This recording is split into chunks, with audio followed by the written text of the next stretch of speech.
Oui, le niveau qualité son. Niveau qualité son, Okay. tu vois comment il bosse, ses mix, et tout, et comment il pose. Tu as l'oreille.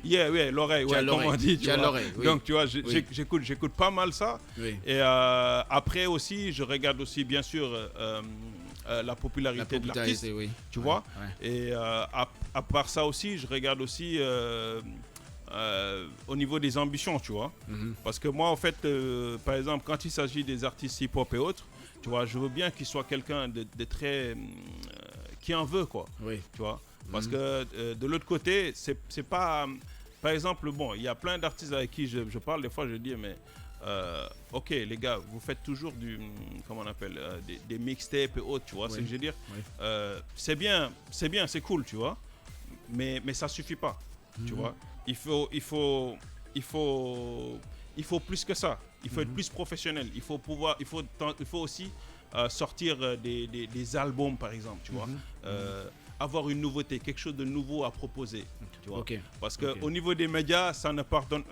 Au niveau des médias, ça ne pardonne pas, tu vois. Au niveau des médias, ça ne pardonne pas de l'autre côté, tu vois. C'est-à-dire je comprends. Tu vas pas venir. Parce que ici, on leur impose pas ça là. Voilà. C'est-à-dire sortir une mixtape. En fait, ils sortent quelque chose juste pour sortir quelque chose. Oui, exact. Tu comprends. Exact. Alors que là-bas, sortir un album, c'est absolument nécessaire. Ouais, c'est la première chose qu'on va se poser. Ouais, après, ça fait professionnel, quoi. Exactement. Tu vois. À un moment donné, il faut. Pour moi, j'appelle ça de l'amateurisme, tu vois. Il y en a peut-être à qui ça va pas plaire, mais il faut être professionnel, quoi. Il faut en vouloir, tu vois.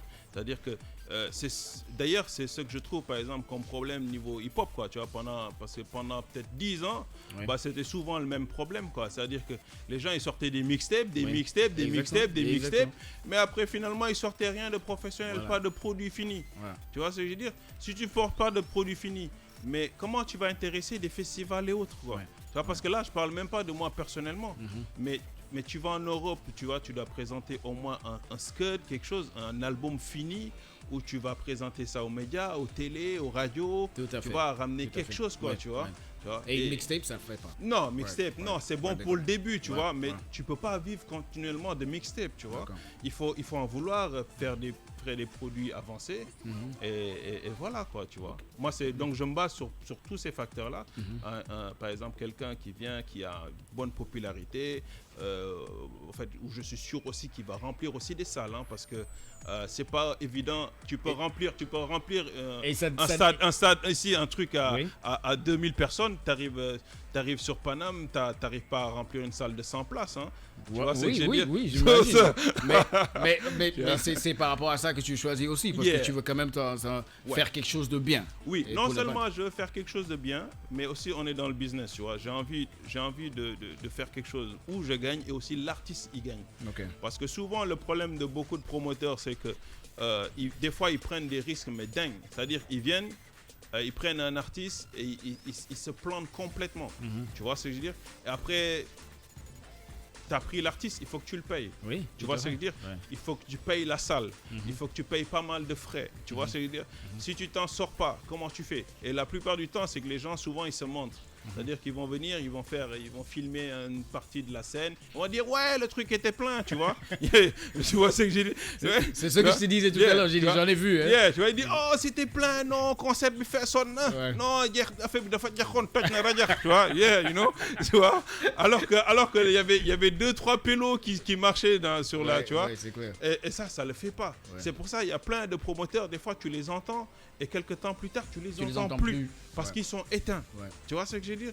Et moi, j'ai pas envie de ça, tu vois. J'ai envie que les artistes avec qui je bosse, qui se sentent gagnants, qui gagnent, tu vois, qui partent au moins avec un cachet bien, qui méritent bien, tu vois, et que moi aussi, que je me blesse pas derrière, tu vois ce que je veux dire? Et en plus, je veux développer une certaine confiance avec eux pour évoluer avec eux. Mais justement, c'est là que j'allais en venir, parce qu'au début de la conversation, tu disais quelque chose qui ressemblait à, bon, c'est un début, mais il y a un but. Oui. C'est-à-dire, toi, au finish de tout cela, c'est-à-dire, tu amènes les plus grands, ils ont fait des têtes d'affiche en France. What's next? C'est-à-dire, quelle est la prochaine étape après cela? C'est-à-dire, les faire connaître un peu, c'est-à-dire, tu light the spark, comment on dit, allumer l'étincelle pour que ça puisse Oui. Quelque chose. Ouais, mais pour toi, c'est quoi la prochaine étape après? Non, mais moi, l'étape, c'est toujours plus grand. Okay. C'est-à-dire que après là, par exemple, j'ai une salle avec laquelle j'ai vraiment. Mais bon, tu sais, quand on est un petit peu dans le domaine de l'artistique, tu vois, on a des pressentiments, des trucs comme ça, tu vois, c'est inexplicable, tu vois. C'est-à-dire que la salle là, c'est une salle à dimension humaine qui est bien, tu vois, qui est bien située. Pour moi, c'est un bon départ parce que c'est une salle parisienne, tu vois, c'est à plein centre de Paris. Tu viens, tu prends le métro, tu descends, tu es en face, tu vois. Donc c'est vraiment top, tu vois. Donc c'est sur 2 niveaux, il y a rez-de-chaussée, étage, tu vois, il y a de la classe, quoi, tu vois.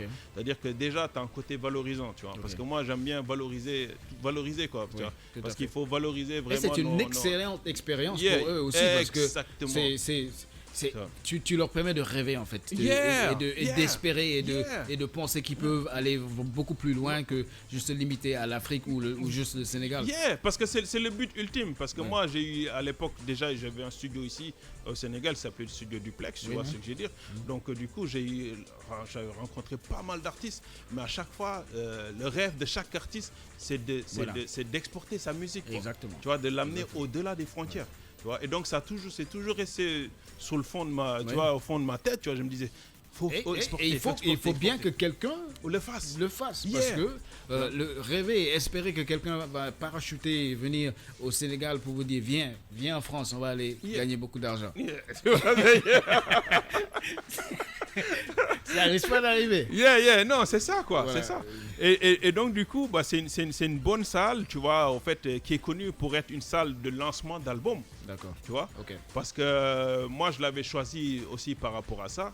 Parce que non seulement je fais ça, mais aussi en même temps, j'ai un statut de producteur. Tu vois, j'ai un statut de producteur, donc c'est-à-dire que je suis à la SPPF, c'est la société de production, de producteurs phonographiques français, un truc comme ça, tu vois.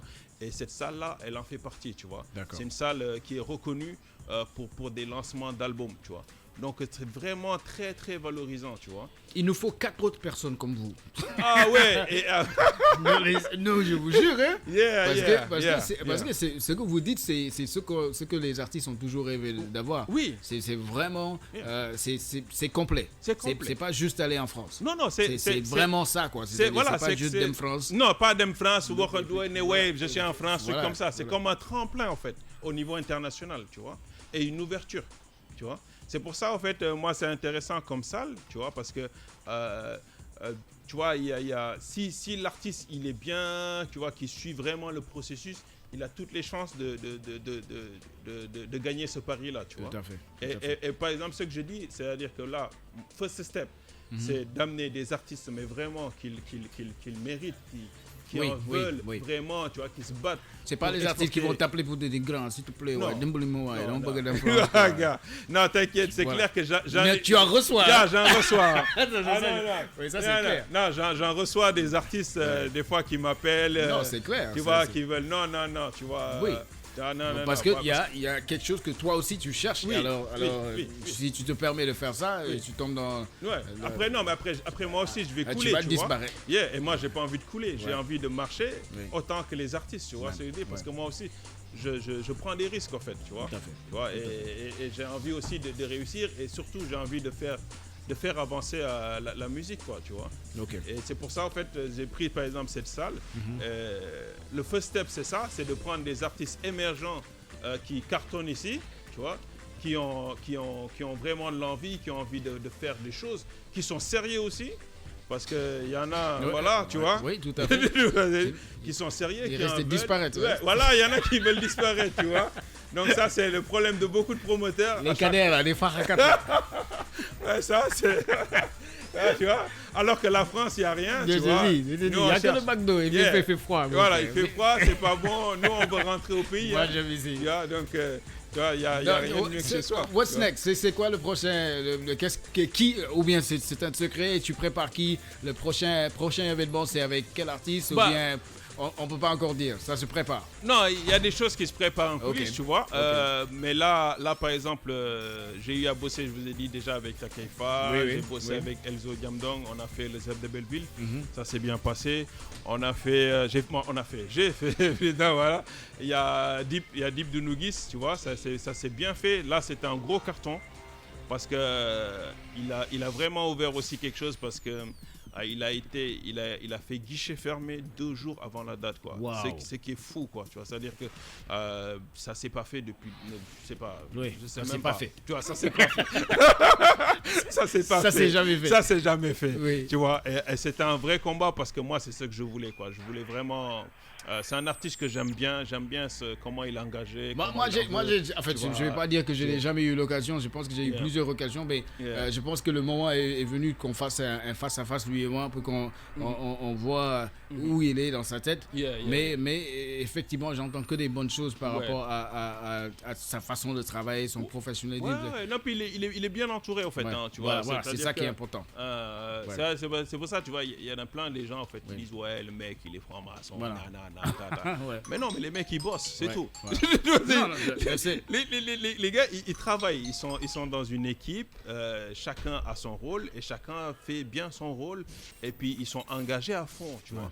Et donc ça ne trompe pas, quoi, en fait, tu vois. C'est-à-dire que si tu es un artiste et que tu es bien entouré et que bien structuré et que tout le monde bosse et en plus surtout si tu as du talent, mais tu as toutes les chances d'avancer, quoi. Tu vois ce que je veux dire? C'est clair. Et c'est un peu son cas, quoi, tu vois. Et il bosse, il a une équipe qui bosse. Et le résultat est là, c'est que bon, il a fait guichet fermé 2 jours avant la date, quoi. C'est-à-dire que le jour du concert, il y avait plus de tickets à vendre, quoi. Donc mon téléphone, il vibrait dans tous les sens. À Paris. À Paris, tu vois. C'est fort. Tu vois, et les gens n'en revenaient pas parce comme je dis, c'est extrêmement encourageant. C'est-à-dire ça te donne un boost si tu te dis que moi je peux conquérir le monde. Parce que tout de suite après ça réveille pas mal de choses, quoi. Tu vois, parce que il vient, il fait 2 jours avant la date, il est un guichet fermé, donc tout de suite tu te dis bon, le next c'est ça, par exemple un artiste comme lui, si je dois le reprendre, je vais peut-être pas le reprendre dans la même salle. Ouais, tout à fait. Je vais prendre une salle 2 fois plus grande. Voilà, parce que tu es motivé. Voilà, tu vois, parce que je suis autant motivé que lui et je sais qu'il a toutes les capacités de remplir cette salle-là et d'avancer, tu vois. Et donc, c'est ça le next. C'est-à-dire que là j'amène des artistes qui ont beaucoup de potentiel, tu vois, de les amener dans cette salle et après, step by step, de monter, tu vois. Là, par exemple, mon prochain concert que je fais, c'est le 21 juin, au ZEP de Belleville encore, avec le groupe Mabo. Super. Tu vois, parce que c'est un groupe que je sens, ils en veulent, tu vois, ils ont un bon public, tu vois, et puis leur progression, tu vois, voilà, quoi, tu vois, ils progressent beaucoup. Et justement, là, ce sera pour le concert de lancement de leur album, tu vois. Donc, tu vois, c'est ça, quoi, en fait, d'amener le maximum d'artistes qui en valent le coup et après de monter par rapport aux chiffres, quoi, en fait, tu vois. S'ils remplissent une salle, la salle là, comme guichet fermé, on peut voir. Et puis c'est non limite, en fait, tu vois. Il n'y a pas de limite, en fait, par rapport à ça. Tu vois. Je comprends tout à fait. C'est l'heure c'est malheureusement, on a plus de temps. Yes. On a tellement de choses à dire, c'est clair que. On va parler jusqu'à demain. Écoute, Martin, merci beaucoup. Je ne sais pas si on ose donner ton numéro pour que les gens puissent te contacter. On va laisser comme ça. Sinon, tu seras submergé d'appels. Et on va préparer cette émission pour qu'on... De toute façon, je suis disponible sur Facebook, tu vois. Voilà, il est là. Il est là. Il ne peut pas se le cacher. Voilà.